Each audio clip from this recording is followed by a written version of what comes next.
Every day, the future's getting closer. Welcome to Master the NEC, where we talk about the National Electrical Code and all things electrically related. My name is Paul Abernathy, your host, and welcome to today's podcast.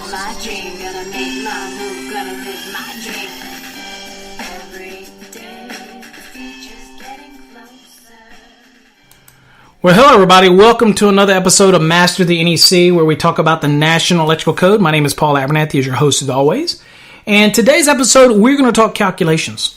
We're going to talk how to do a one-family dwelling calculation, but we're going to talk the optional method.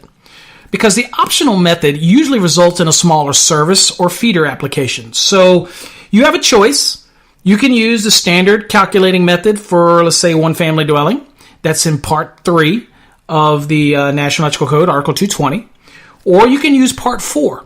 Now, you can use whichever results in the smaller service, whether it's Part 3 or Part 4, the standard versus the optional. And I can tell you that 99.9% of the time, the optional method is going to result in a smaller service, and due to diversification, it's okay. Don't get nervous. If you're taking an exam, I remind you that they'll tell you in the exam whether or not to always consider standard or optional, and unless they state otherwise, always assume standard calculating method. In today's episode, we're going to dabble a little bit in the standard because you need to understand how to do the standard method when you're sizing the grounded neutral conductor, whereas in the optional method, that's okay for sizing ungrounded conductors, but you can't use the optional method to size the grounded neutral conductor. So it does get a bit confusing. Now, good news is, if you're doing the optional method and you end up with an SE cable, service entrance cable, like a type SEU or whatever, SER, then generally the manufacturers are going to size that neutral conductor in there to be more adequate than necessary. You know, it's there. But if you're pulling a raceway, you really need to know how to do the calculation. So we're going to cover that today. Hopefully it won't take too long. I had people say that my podcasts go a long time, but that's okay. You can pause it. Note what time you pause it and come back and, speed up to that point. It's not brain surgery. But once I get into this mode, I just kind of got to flow with it. So you got to bear with me here. All right, so today's episode, we're going to talk about how to use, and I've got a bunch of notes here because I like to make little notes about things that I want to talk about, make sure I cover everything, is we're going to talk about the optional method for one family dwelling, and we're going to do what's called a step-by-step process. So I'm going to walk you through the different steps. Now, you are going to either listen and memorize these things, or when you get home or wherever you're at, you can write these little references down, and that way it kind of helps you understand how to do the optional method. Now, every electrician out there, journeyman, master, even apprentices, I believe, should understand how to do the optional method. The optional method for the calculation, other than calculating the grounded conductor, which can get a little complicated, but not too bad, you have to understand how to do these calculations. It's imperative in the field that you understand. So today, obviously it's a podcast. I'm not showing you any video, obviously. So you're going to really have to think hard. Your brain is going to hurt because we have to think about all these concepts. And what I've got to do is got to recall all of my abilities to paint you a mental picture of what I'm talking about. And that's my challenge today. I want to challenge you to be able to follow along with me and understand where we're going. Now, if you already know how to do the optional method, then what are you listening for? Go on and turn it off and listen to one of my other podcasts. But if you don't, this is the episode for you. Okay, so let's get started. We're going to do this in steps. Okay, first things first. Understanding the National Electrical Code. We're using the 2017 edition for this episode. And we are in Part 4. Now, if you go to the beginning of the NEC, I should say the beginning of Article 220 into Part 1, 220.1 scope, you'll see a nice little graphic there. And this little graphic kind of gives you an understanding that you can use Part 3 or you can use Part 4. Understanding that they both connect to 220.61 for the neutral load calculation. Remembering, again, that you can't use the optional method to size the neutral. You have to use the componentry in the flow of the standard. So ultimately, even if you know how to do an optional, you're going to have to know how to do the standard. So my advice is learn both, right? Save you the grief, save you the headache. Okay. All right. So today we're going to go over some givens because this episode is purely not dealing with the different aspects of part 2, which is branch circuit load calculations and all the little nuances of that. We are purely going to talk about the optional feeder and service load calculation based on some givens today. All right. So I'm going to give you some givens. How you like that? I say givens. I'm going to give you some givens. And so today's givens are going to be the type of dwelling that we're dealing with as a one-family dwelling, and I'm going to give you all the aspects of that dwelling. And you don't have to write them down because I'll remind you over and over. That's my method of how I do that. Some people say I'm repetitive, but I can't help it. Or you could pause it and jot these down after I give you each one of them. I'll pause between each one, give you time to pause the podcast and write it down if you want to follow along. Okay, so we're talking about a dwelling unit. Remember, we're dealing with the outside dimensions. We'll talk about that in a minute. But I'm going to give you these dimensions. So the dwelling unit outside dimensions are 35 feet by 55 feet. So that's the size, the outside dimensions of this dwelling. There is a front porch. And remember that this square footage is going to be included in this dwelling outside dimension. But there is a front porch. Then that front porch is 7 feet by 10 feet. It's important to know that in a minute. We'll explain why. Small appliance branch circuits, there's 4 of them that are going to be located in this dwelling. Laundry branch circuits, there's 2. Okay, we'll be talking about what the code requires and whatnot for these small appliance and laundry. But in this dwelling, for our calculation, there's 2. There is a water heater, which is 4.5 kW. Remember that kW and kVA is used equally when you're doing this calculation, so it doesn't really matter. They both mean the same when it comes to the calculation here. So just keep that in mind. Reprogram your mind when you're dealing in this calculation that kW is equivalent to kVA. Okay? Just remember that. All right, so it is a water heater. It is 4.5 kW, and it is or 4,500 VA, whatever. You'll see that we'll need that when we do calculation later. It is a 240 volt load. That is important because when you're doing the neutral load, you need to be able to differentiate between what is 120 versus what's 240. I will also say that our application for this dwelling is a 120 240 volt application. Keep single phase. Keep it simple. The next thing we have is a dishwasher. I've got a dishwasher in my house, but I don't think my wife's ever used it. She's not listening, so that's a side note that will... Okay, she hasn't said anything yet, and she probably is in the other room, but that's okay. So we have a dishwasher in this application. Now, it's a 10 amps dishwasher, okay? So its rating is 10 amps, and it's 120 volts. Another thing to remember as we go on, we need to convert this to VA. So how do you do that? When you give an amps value, you can simply go amps times the voltage equals the VA. So in this case, 10 amps times 120, okay? So that's 1200 VA. So just so you know how to do that. We always have to convert the amps to VA. The next one we have is a waste disposer.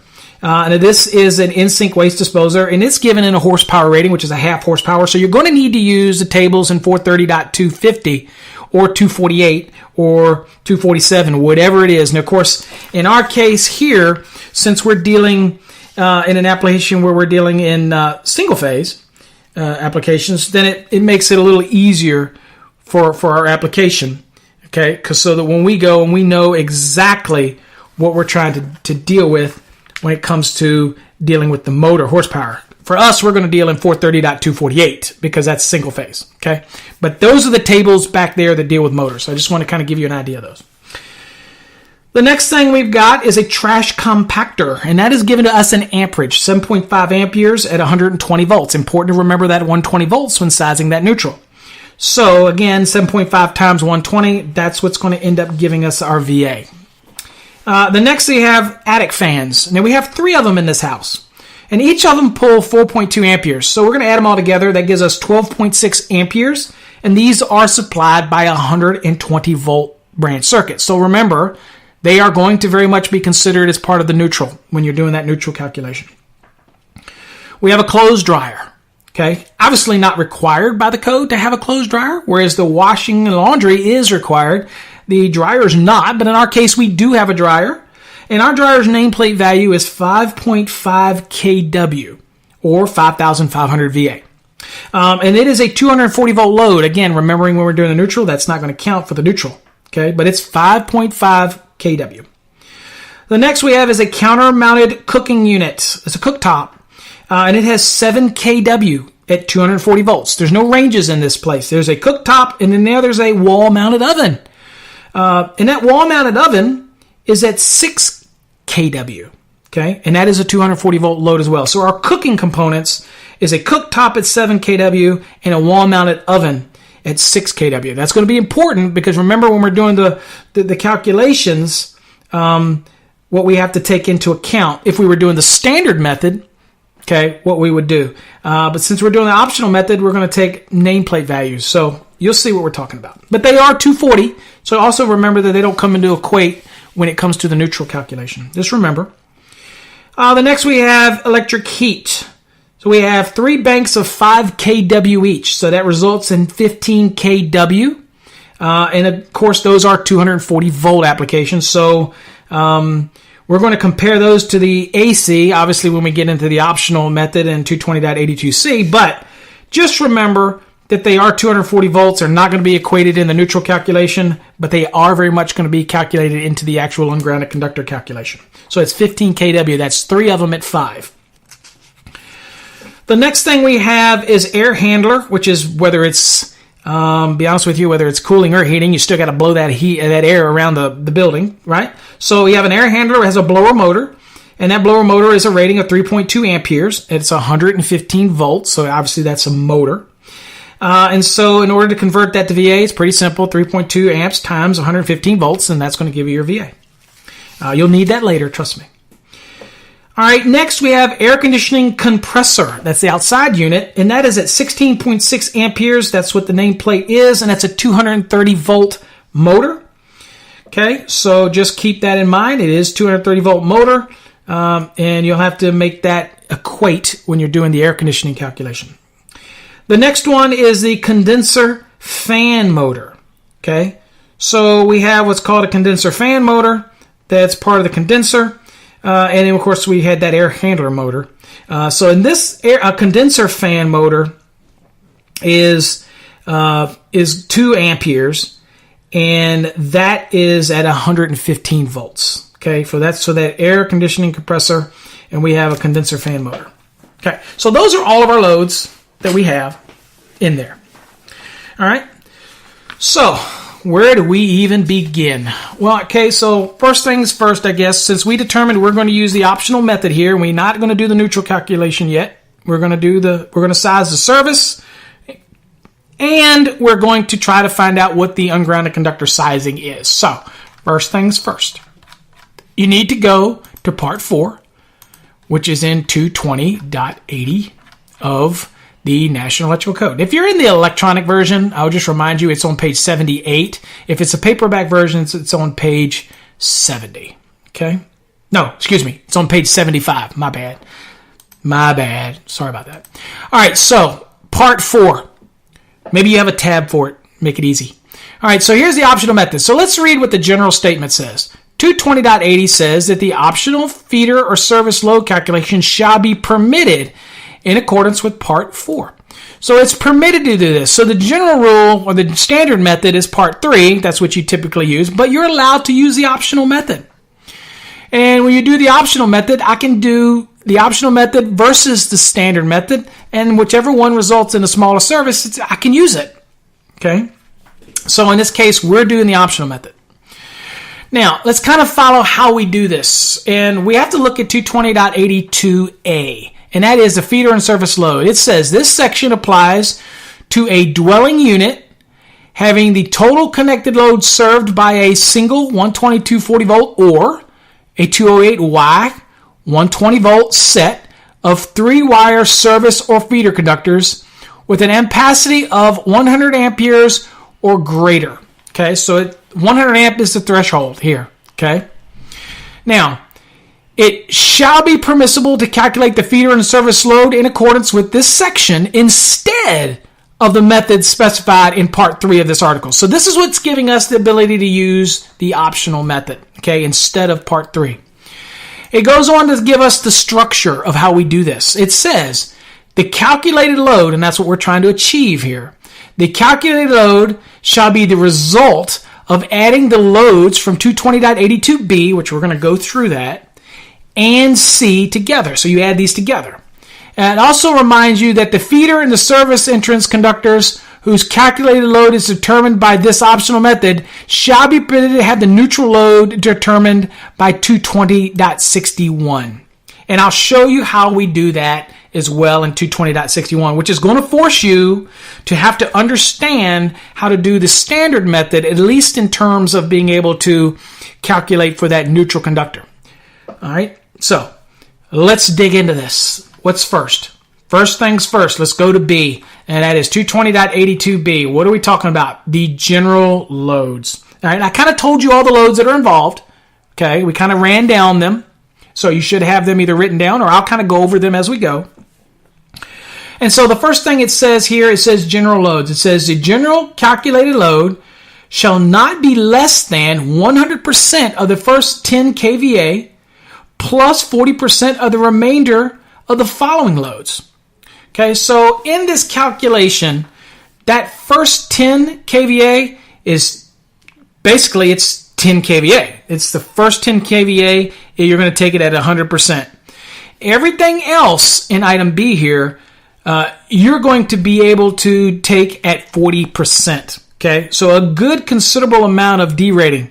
Here, because you're going to use things like the nameplate. So you're going to take a higher value. Whereas in the standard method, you're using the applications of 220.42, and I'm starting to apply some after 3,000. The next 301 to 120,000, I use 35%. So you're really starting at a higher value by using the nameplates and all those type of things. So the optional method, it's generous, but it does allow you to be able to follow along here, and I think you'll see that this is the way most people do it in order to calculate their service and feeder applications.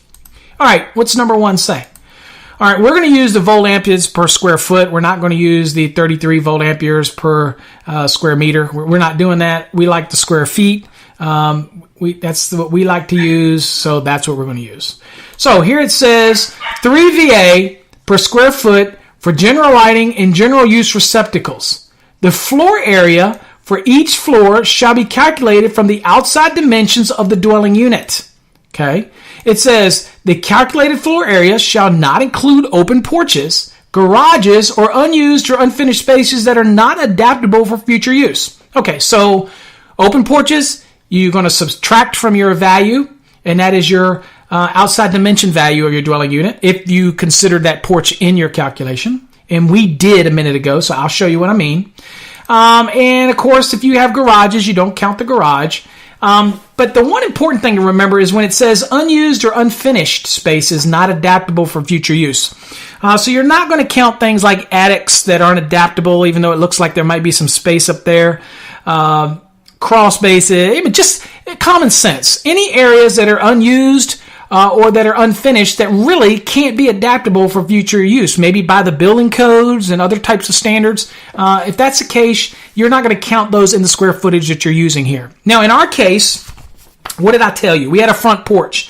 And it's important that I gave you the 7-foot by 10-foot value, because the dwelling unit outside dimensions was 35 feet by 55, and that was including this porch. So now we have to take away that porch. So the first thing that we would need to do is take the 35 times 55, which equals 1,925 square feet. And since we had this open porch and we just saw what was required to take it away, then we have to do 7 times 10, which is 70 square feet. So we're going to take 70 square feet away from the 1925.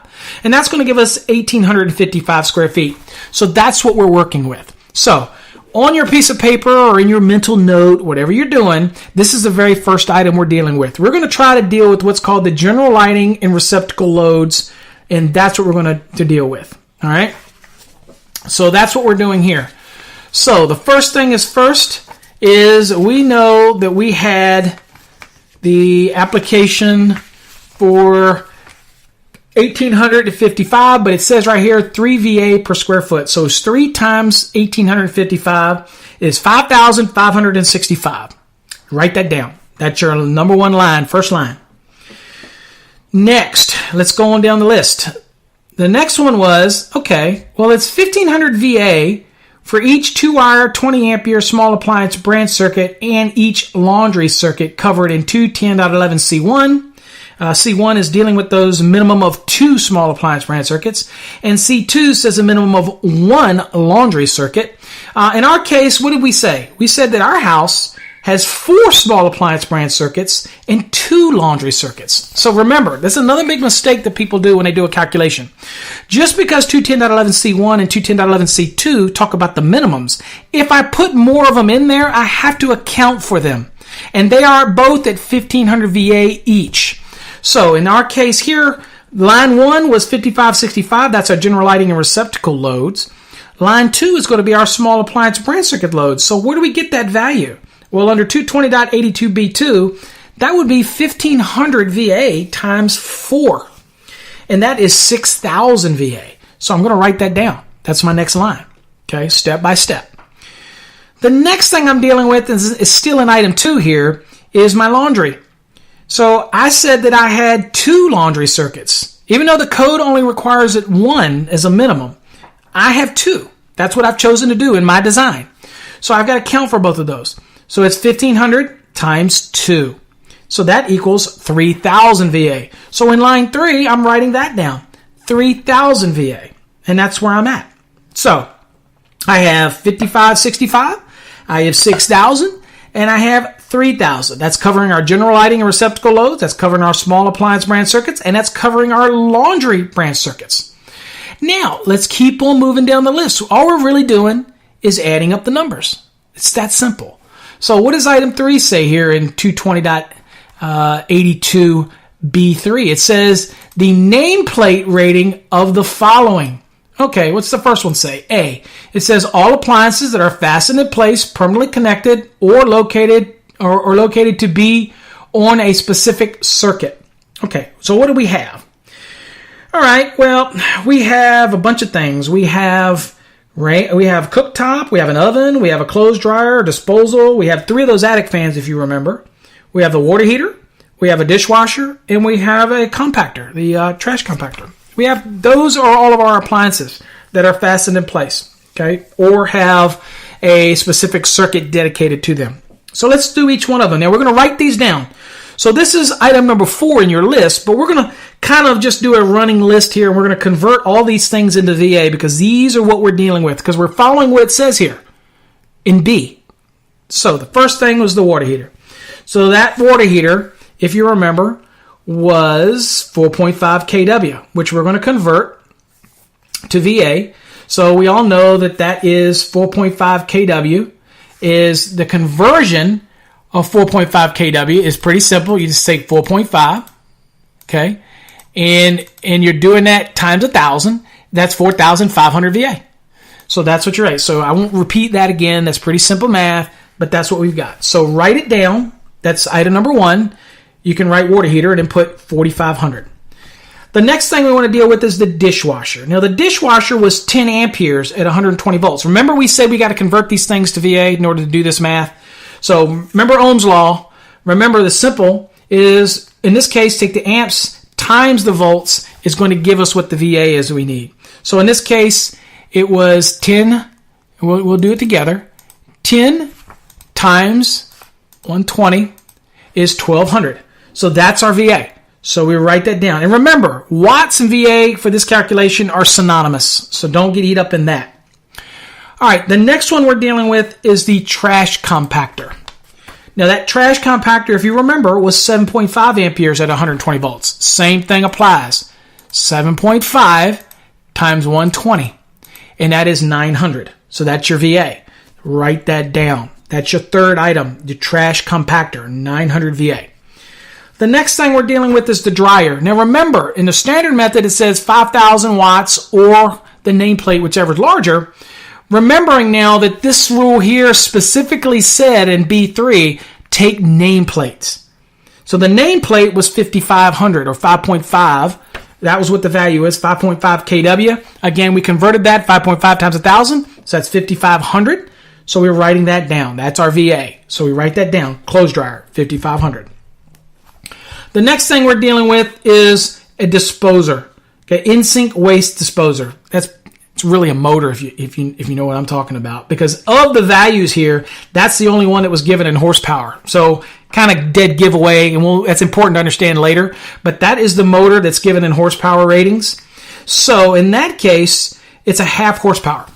Where do we go from here with the half horsepower value? Okay, not brain surgery again. We talked about it earlier. Where we're going to have to go. So if you've ever watched my motor videos, you know that you're going to go to 430.248. And when you go to that, you're going to actually, because you're looking for the motor aspect of it, once you get there, you're going to go and follow along in order to get the motor equation. And let's see here. Let's go on and do that. And if I go to the table 430.248 and I look at the values here, remember we're dealing in 115 volts at single phase, then it looks to me like it's going to be 9.8 amperes at 115 volts. Remember, that's what our rating was on the in-sync waste disposal. It was half horsepower at 115 volts. Another quick tip here is take the values you're given. Don't say, 115 is supposed to be 120. If it says 115 and it's the motor, use the 115. Okay, that's what you're going to use back at the table. All right, so we did that. And so in that case, it's going to equate, and we do the math on that. And that's going to result in 1,127. Okay. Multiply the amps by the voltage. That is 1,127. So you write that down. Okay. Wrote it down. Next, we had those 3 attic fans. Remember? We have to deal with those. Now, pretty easy again here, because the 3 attic fans were 4.2 amps each. There was 3 of them, so we added them together. That was 12.6. Since we're given an amp value and we're given a voltage value, we have to convert that to a VA. So it's 12.6 times 120. Okay? So when we do that, that gives us 1,512 VA. Write that down. That's your next appliance. The next thing we had to deal with was the cooktop, right? And the cooktop was 7 kW. That is the nameplate values. That is what you put down, 7 kW. K being representing 1,000. So it's easy to do the equation here, or I guess you could do 7 times 1,000, whatever you want to do to convert. But that is 7,000 VA. You write that down. The oven was 6 kW. Same thing. It converts to 6,000 VA. You write that down. So what do we've got in here? We've got a water heater at 45. We got a dishwasher at 1,200. We got a compactor, trash compactor at 900. We got a clothes dryer at 5,500. We got a disposer at 1,127. We got the 3 attic fans combined is 1,512 VA. We got a cooktop at 7,000. We got an oven at 6,000. We did not have a range because we have a separate cooktop and a separate oven. Okay. Add all these things up. What do they add up together? That ultimately, that is 27,739. Okay. Now, we're following along the list here. Okay. Now, item number 4 says, okay, if you did have a nameplate ampere or kV rating of all permanently connected motors that weren't included in item 3. Okay. In our case, we did include them all. If you didn't, this is where it would go. Okay? But we did include them all in our case. Okay? So we're good to go. Now, let's go back to the beginning again of B. And it says, remember now we're getting ready to do some math because we have to solve C. Remember what A said, 220.82A? We take the sum of B and C. Okay. So in B, we're going to apply this demand factors that we're allowed, this 40%. So we got to take the first 10 at 100%.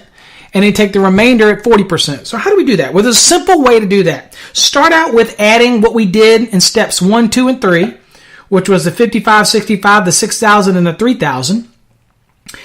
Add that to the 27,739. That's going to result in 42,304, right? We added all those together. Now, the first 10,000 is 100%, so it's easier to just take that away from this value so that we can apply the 40% to the remainder, and then we can add the 10,000 back. That's the easiest way to do it so you don't screw up. So 42,304 minus 10,000 is 32,304. Now, take that value times 40%, and that ends up in 12,922. Now, remember that first 10,000 we have to have at 100%, which is the 10,000, obviously. Add that back to it. So now it should be 12,922 plus 10,000, 22,922. There you go. That is the sum after everything's been applied to 22082B. You write that down. So all those little steps we did there is resulting in solving for B. Now we're going to solve for C. Now C is dealing with those heating and air conditioning loads that we were talking about. Very specific to those. Okay, so now we're dealing with all those. All right. So let's kind of hash this thing out now. Let's talk about the air conditioning things. So let's look at those first. So what loads did we have that are resulting in the air conditioning? Well, we had the air conditioner compressor. That was at 16.6 amp. We had that. We had the condenser fan motor, which was 2 amps. And we had the blower motor, which was 3.2 amps. Okay, so we had all of these, okay, as far as amps. We had 3.2 amps, 2 amps, and the compressor, which was 16.6 amps, which is not part of the motor. That's just the compressor application. So we have all of them. So what are we going to do here? Remember what we got to do? We have to take those amp values and convert them now. What are we converting them to? VA, because that's what we're doing. We're doing a calculation in VA. Now, we have to compare and take the larger of the difference between the heating or the air conditioning. We don't have to add both, the larger of the two. So let's do this. So 16.6 times 230, because that's the value that we were given for our air conditioning compressor. That was the value that was on the nameplate value. And so what we've got is 16.6 times 230, which is 3,818 VA. Write that down. That's your next step. The next one is that condensing fan motor, which was 2 amperes. So 2 times 115, that is 230 VA. Write that down. Put it down. The next one was the blower motor. And that blower motor was at 3.2 amperes at 115 volts. So 3.2 times 115, that's 368 VA. You add all those up, because that is your air conditioning component. Okay? That equals 4,416. You take that at 100%. Okay? That's what it says in 220.82C1. Okay? All the nameplates, that was at 100%. You write that down. Okay? All right. That's it. Now, we need to compare that to the heat. Well, in this case, what we're doing, we had air conditioning, and then we have what's called a separate application where we're dealing with electric space heating, because we said that we had electric heat. We had 3 banks of 5 kW each, so that's 15 kW. So now we have to work this out. So we're going to utilize the application in item number 4, which is 220.82C4. And this is where we're going to be able to supply a 60% reduction to the nameplate ratings of electric space heating if it is less than 4 separately controlled units. Well, we said we only had 3. So we are going to be able to apply this 65%. Now, remember, there's 6 different methods here. There's one when you're dealing with a heat pump compressor and the supplemental heat, which is kind of the same scenario. The 100% and 65% are fixed into this equation. But in our case, since we listed them separately, that's how we're going to treat them separately, the way it is. Okay? So we had 3 of them. So what we're going to do is we're going to say it was 50. What are the nameplates? So it was 3 of them. So the total was 15,000.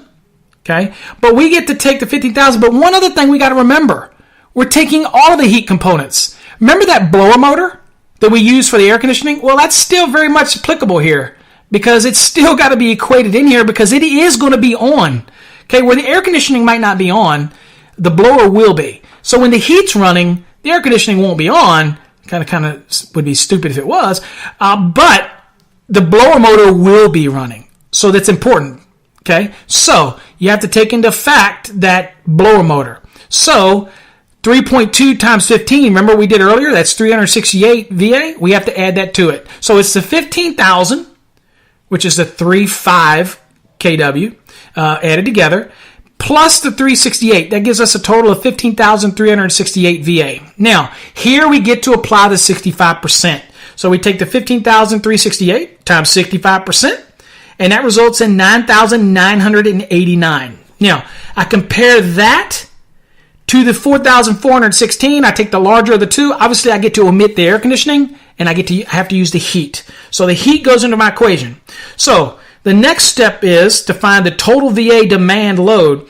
We took the 22,922, which came from all those other calculations we did as part of Part B here, and we add C into it, which is a 9,989.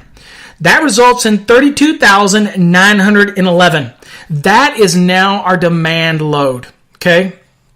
We've applied everything. We've applied our RD rating. We've applied our percentages. That is now our demand. We've applied our demand factors, and we applied the demand loads from line 5. We applied everything that we needed to apply for the heating. So results in 32,911. Now, minimum feeder or service size. That's our next step. Well, since we're dealing with a 122 volt application, we are going to, and you could tell that by the values that we gave you in the equation or the house. But anyway, in this case is a 122 volt application, single phase. We're simply going to take the VA and we're going to divide it by 240. Okay, and that is the source voltage. And that's going to result in a 137 amperes. Okay, now there was a fraction of 0.13 in this equation. Now let's do this out real quick so you can see that. If you actually do the equation, it was 32,911. I want to show you this. You should know this by now. Divided by 240. You'll notice that it is 137.129. Well, the 9 rounds it up to 137.13, but you can drop that because it is below 0.5. So basically, we're dealing with 137. So that is our minimum ampacity that we need based on all of our calculations at this point. Now, what size breaker? Well, since 137 doesn't correspond in 240.6a, the next size available is going to be a 150. So the next standard size above 137 is at 150. So now we're going to have a 150 amp rated overcurrent device. Now, I'll remind you, if we had done this same calculation using the standard method, it would have had to be a 200. So that's a significant savings there, or difference, right? 50 amperes as far as the service rating goes. Okay? All right, so we have a calculated load now of 137 after we've applied all the demands and everything. Okay, so that's what our load is. And we have a minimum service size of 150 amperes. Now, let's size those conductors. Now, because this service falls between 100 and 400 amperes, we're going to utilize 31015B7. Now, what is that? Well, if you remember years ago, there was this little table that if you were dealing with a 3-wire 122 40 volt, or even now it's 208Y120, that you can utilize this little mini table. Well, the table disappeared and it went back into Informative Annex D where there's a calculation. But that whole table was based on what we call a 33% value based on whatever the service rating or the feeder rating was, depending on what you're using it for. So because this service falls between 100 and 400, we can use this method under 31015B7 in order to size the minimum size conductors. Can they be larger? Absolutely. But this is the required minimum size. It can't be any smaller than what we're going to do right here in this calculation. Now, a couple of caveats that I don't want to go into 31015B7 totally because I got a separate video and a podcast for that. But the key thing to remember is that the panel, whether it's a service or a remote distribution panel, if you had an outside service disconnect and it's feeding a panel inside, that when you're sizing these conductors and you're using 31015B7, those panels have to handle 100% of the loads so that diversity is considered. Okay? If they're not handling 100%, then it's really not adding any cancellation effect because it's sharing the neutral and all this kind of stuff, and it could be a problem. So remember, if you're going to use 31015B7, you have 1, 2, 3, 4 options here in order, depending on how you're dealing with it. Remember that it has to supply 100% entirely of the loads that's associated with that dwelling unit. Okay? Keep that in mind. Okay, so now let's assume that we're doing a one-family dwelling, and this does apply. So we're going to size the minimum size conductors. Again, could be larger, but we're going to look at the minimum that's necessary to meet this requirement. Okay? Okay, first things first. We have to also remember that this table, this allowance here, does not exceed 400 amperes. So it only works between 100 and 400. Now, the optional method can be used for calculating larger than 400, but if you want to use 31015B7, which is going to result in smaller conductors, you can't go higher than 400 amperes. So just remember that. Now, that whole table that used to be in the code that was removed in the 2017 code is based on what's called an 83% of the service rating. And that would be whatever the breaker is rating on it or whatever the feeder breaker rating is on if you're using it in a feeder application. So what do? You multiply the minimum size service or feeder rating, and we already calculated that when we determined that 150 was our service rating, and we multiply that by 83%. And in this case, it'd be 150 times 83%, which is 124.5 amperes. Well, since it is 0.5, we're going to round up, so it would be 125 amperes. So now I need a conductor. So logically, we're not considering any adjustment and corrections at this time. We're simply doing the math as we see it.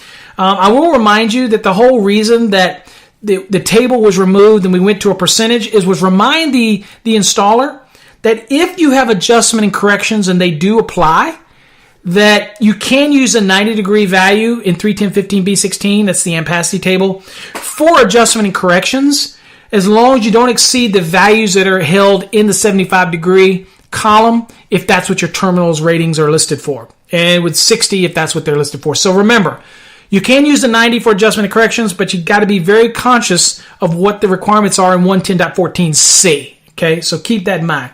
In our case here, for simplicity, because if you want to learn how to do all that with adjustment and corrections, you need to go watch our video on derating demystified. Okay, you can go watch that video and I'll explain all of that, nuances of that. So I don't want to rehash that here. So we know that at this point, since we're over 100 amperes, that we're going to be defaulted into the 75-degree column. Okay, let's just kind of go with that. So always assume copper unless expressed otherwise. So we're going to go to 31015B16, and we're going to have to find a conductor that is good enough to handle 125 amperes. So if you go there under the 75-degree column, because we are over 100 amperes, and that's important to understand when you're looking at 110.14c, to understand that, then I see here that a 1-gauge copper is good for 130 amperes. Okay? So if I'm running copper, obviously, 130 amp rated conductor can handle the 125 amps as a minimum. So we're good to go there. And then other people ask me, can I terminate a 130 amp rated conductor on a 150 amp rated device? Obviously, you can. That is not a problem to be able to do that. Okay? The next thing, because one doesn't correspond to 130. Okay? We've already established that earlier. So the next thing is, well, what if I'm using aluminum? If I'm using aluminum, same concept, 75-degree column, you're obviously over 100 amperes. So under the 75-degree column, it looks like that I would need a 2-aught AWG because that's good for 135. Okay? And that would be okay. All right? So what sizing do I need? If I'm going to use 31015B7 and I'm not exceeding 400 ampere application, if I did exceed 400, then you remember I got to go back and use the sizing based on 31015B16. I could not use this 83% application here. Okay? And also remember to do this, I have to make sure that the panel that I'm sizing these conductors to, whether it's feeder or service, that panel is handling 100% of the load that's associated with that dwelling. Okay? That's an important caveat to remember. All right? So in this case, if it was copper, it's a 1. If it was aluminum, it's a 2-aught. All right? So believe it or not, folks, it's just that simple. Now we've sized what the ungrounded conductors are. Okay? Now, here's where it gets tricky. A little bit tricky. Trickier, if you will. Now we have to size this neutral conductor. And the neutral conductor has to be calculated based on the standard method. Okay? So we have to do that first in order to be able to understand how we're calculating, because we have to have the neutral conductor that can at least handle the imbalance of the load that's being presented based on what loads are being put forth in our calculation. So let's do that. And now here's where I need you to get a separate piece of scratch paper, because here is where it's going to get a little more confusing. You have to understand the standard method now to do the load calculation for the neutral. So none of the values change. It's the same dwelling. Nothing changed. But now we have to use the components within the standard method. We have to use the allowances in the table 220.42, which is the first 3,000 at 100%, and then the remainder of that at 35%. So we have to use the standard concepts. So if you've already watched our video or listened to the podcast on the standard method, this is going to be easy for you. Okay? I will tell you, all fixed in place appliances that are 240 volts or even 230 volts, ignore them. They're not going to be considered here. Okay? I will also remind you that you do have an allowance in 220.61b to take 70% of your cooking appliances and your clothes dryers. So that's going to be beneficial to us. The heating loads are 240, don't have to be considered here for the neutral. The air conditioner compressor doesn't have to be considered here because it is no neutral loads associated with it. However, the air handlers and the condensers are included here. And remember that we have what's called the largest motor calculation that's required. That's an additional 25% for the largest motor. And in our case, the largest motor was the waste disposal because that was 9.6 amps. That was the largest motor. Okay. Or it was 9.6 amps because it was a half horsepower. Okay. So keeping that in mind. So let's kind of work through this, if you will. All right. Same as we did before. We have our general lighting and receptacle loads. Remember, same values we can use as before. 5,565, which was 3 VA times 1,855. Now, where do we get the 3 VA when we're using the standard method? We get that from 220.12. There's a table there, and it says for dwelling units, you use 3 VA. So the optional method just tells us what to use. Whereas we have to go to the standard method, then we actually go and use 220.12 and be able to find that application for that. Okay? So that's how we got the 3 VA there. So it's still the same. So it's 3 VA times 1,855. So that's 5,565. The next application we have is we still have those small appliance branch circuits. Remember, there's 4 of them. So we're still going to use that 6,000 that we calculated under the optional method. We're still going to write that down. Remember, now we're doing a neutral now, so separate sheet of paper. Remember we had 2 laundry circuits? Well, both of those are 120, so they're connected to a neutral, so the neutral is going to carry load, so there's going to be current on that neutral. So we got to count for it. So there was 2 of them, again at 1,500 VA, so that is 3,000. So we have all the same values that we had in the optional method for these small, the general lighting and receptacle loads, small appliance and laundry. So that is 55, 65, 6,000, and 3,000. We have all of those are the same. Now, the only difference here is we now get to go and add those together, and now we get to move on and apply some of the demand factors to that under the 220.42.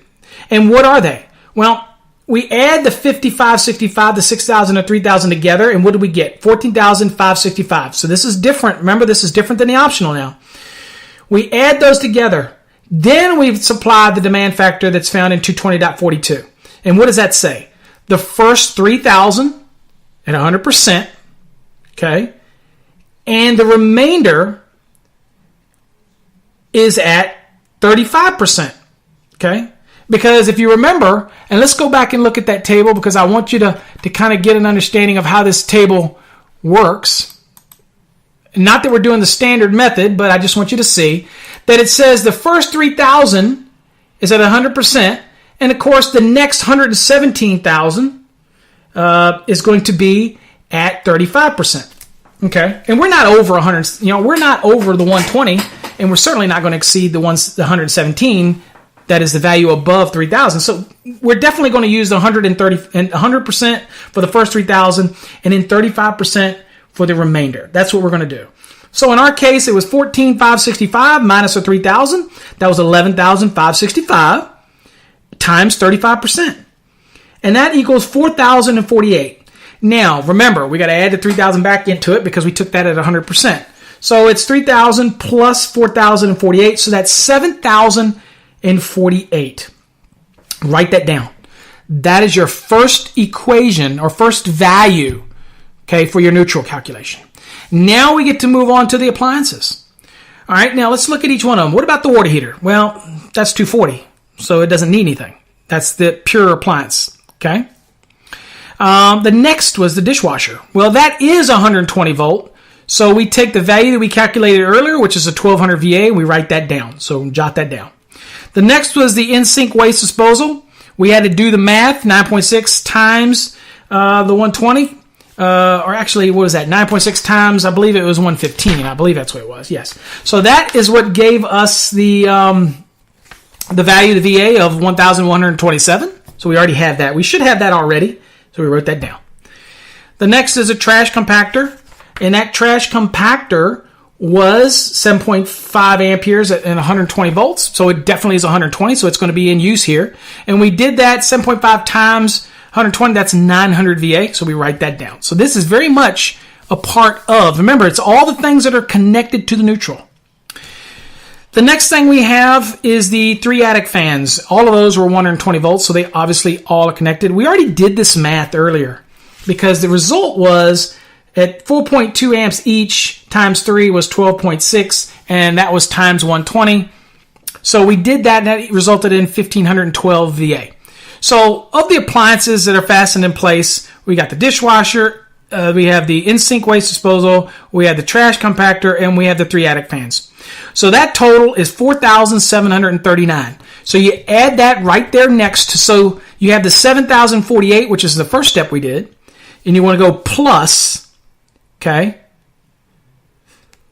the value of 75% of that 4,739. So you're saying, wait a minute, why don't I take the whole 4,739?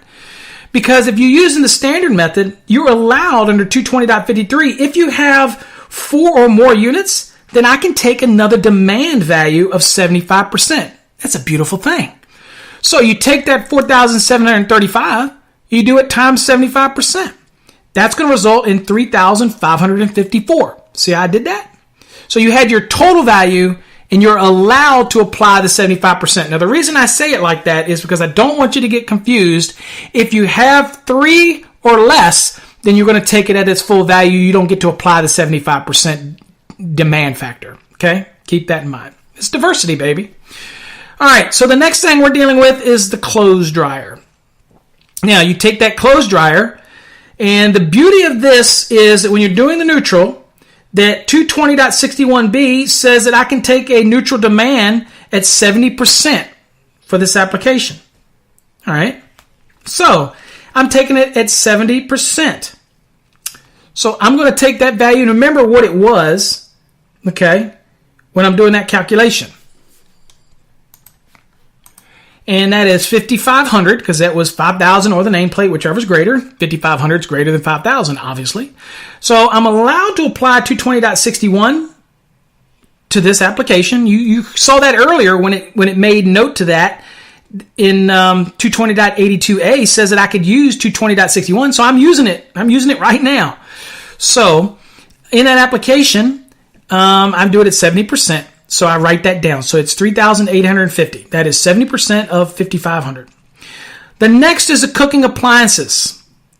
All right. So here's an application where I did need to use 220.55, whereas the optional method I took the nameplate. But here I have to utilize the application of the table 220.55. Now, good news is in this one it's fairly easy. Doesn't always that easy, but in this one it's pretty easy. That what we're going to do is you actually get to see that the range, all these ranges fall within column B in 220.55. And since they fall in column B, I'm going to add these two together. Notes will tell you this. I'm adding these two together, which is going to be 13 kW, which is the two added together, 7 to 6. And for the two of them, I have a demand factor. If you follow down the column, you'll see for two of them under column B, I can apply a demand factor of 65%. Okay? So if I apply that demand factor to this 13 kW, it results in 8.45 kW. We convert that to VA, which is 8,450 VA. Okay? So now, that is our VA.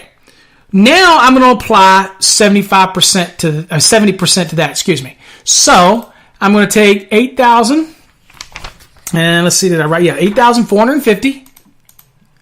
And I'm going to times 70%. Oops, sorry about that. 8,450 times 70%. And, hold on a second, my calculator. 8,450 times 70% is 5,915. So that's my next thing that I write down. 5,915. The next we have electric heat. Again, it's 240, don't need it. Air conditioning compressors, 240, 230, 240, what doesn't need it. Okay? It's not 120. That's the key. Now, the next we have is the air handler, which is that blower motor, and that was 120. And we already did this VAT calculation. So it's 368 VA. And we had already equated that. The next we had the condenser fan motor, and we had already valued that out as well. Okay?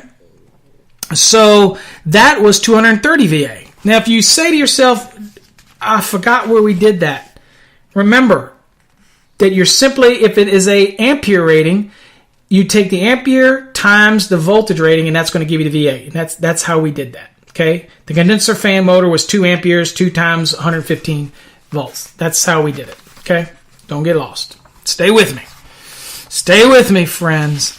All right, so we got that value. So that is 230 VA. Now, we have this issue with the largest motor because the standard method talks about the application of the largest motor. And it says the largest motor, and it's only one motor, and that's covered in 220.50. And it's alluded to in 430.24. So the largest motor here is, of the motors, was that Disposal. That was a half horsepower motor. And it resulted in 1,127 VA. Well, at that point, we want to do 25% because that is the VA of the largest motor by 25%. So 1,127 times 25%, that's the 282. So we need to throw that in there as well. And is that going to make or break your calculation? Probably not, but you got to throw it in there. That's what's covered in the application of 220.50, and it eludes you to 430.24. Okay, that additional 25%. All right, so you add all these up. So on your paper, you should have 7,048. You should have 3,554. You should have 3,850. You should have 5,915. You should have 368. 320 and 282. What does that result in? 21,249. That's what it results in. Okay? Now, how am I determining what this ampacity is? It's the same way we did before. You take the 21,249, you divide it by the voltage source, which is 240, and that comes up with a minimum neutral amperage of 89 amps. Okay? So, with that said, I'm going to go to 31015 B16, and I want to be able to find, let's do that real quick. I'm going to go 31015 B16 in my calculator, on my code book, and I'm going to assume what do I need for copper. It's 89 amperes for copper, 75 degree.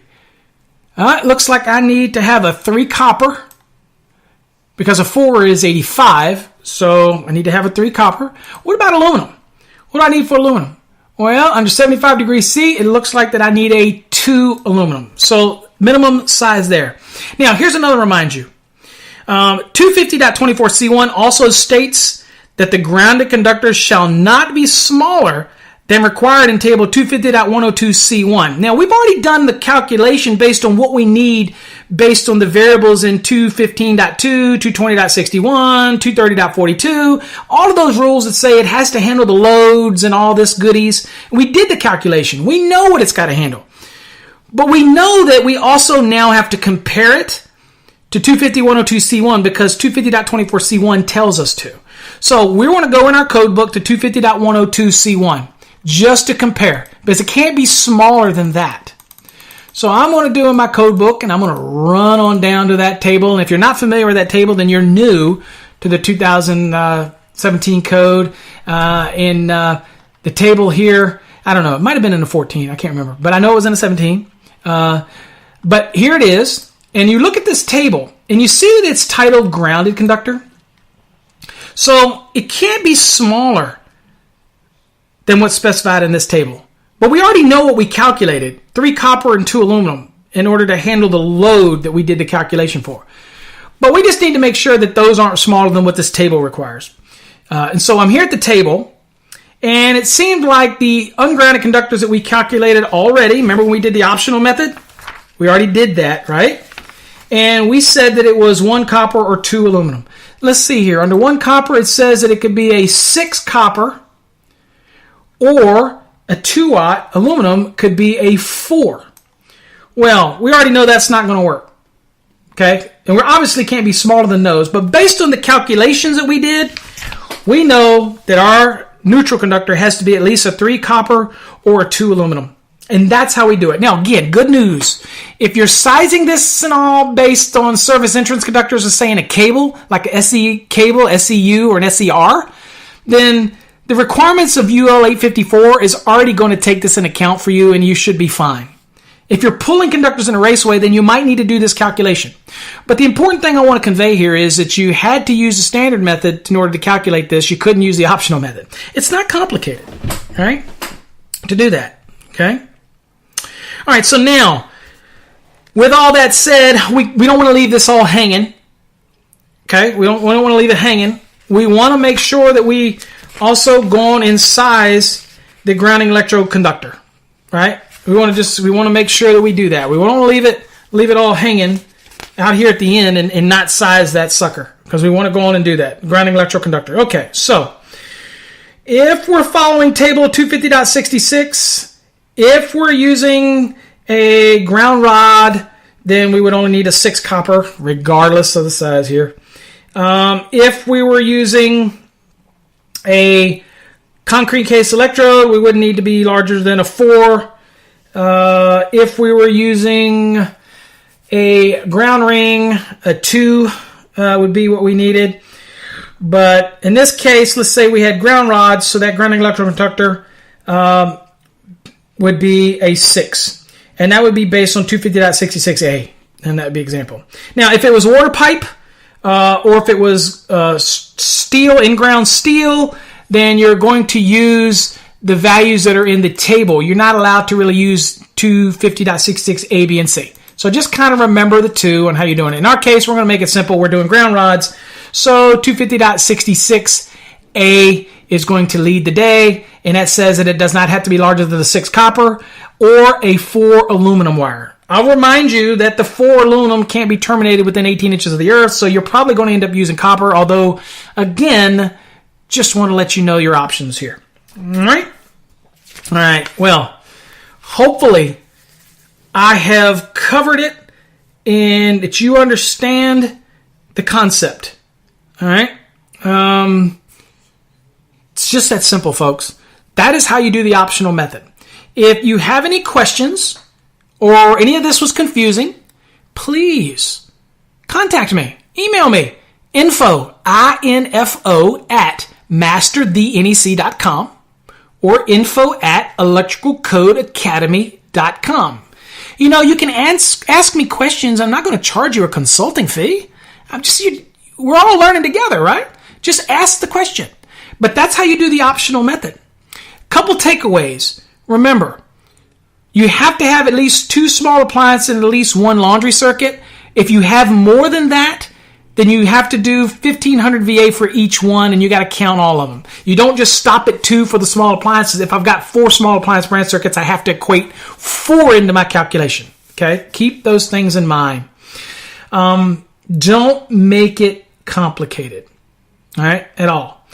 The optional method is going to result, in this case, it resulted in a 150 amp rated service. If you had done this same equation with the standard method, then it would have resulted in a minimum of a 200 amp service. It's just there's a difference of 50 amperes there as far as the service rating goes.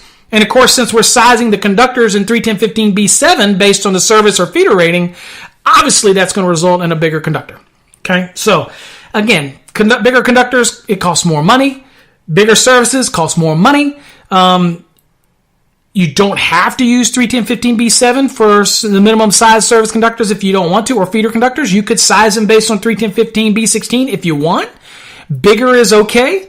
Just make sure the lugs can handle it, if whatever you're doing, if you want to go bigger for whatever reason.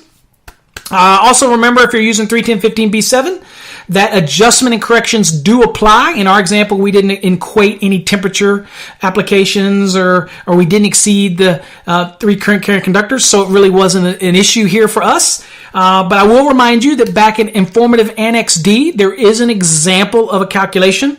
I will tell you in the 2017, the example that's being done for the ambient is incorrect, but they're not going to tell you it's incorrect, but it is incorrect. But anyway, you still get to kind of see how it works. And that's important. If you don't know how to do adjustment and corrections, then I encourage you to go watch my derating demystified video. You'll learn everything you care to know about derating conductors and how to do all that, adjustment and corrections and all the nuances, and more than you care to know. It's an hour and a half of your life you'll never get back. But hey, it's good information. We're here to learn the code. So hopefully you got something out of the message today. Until next time, folks, stay safe and God bless.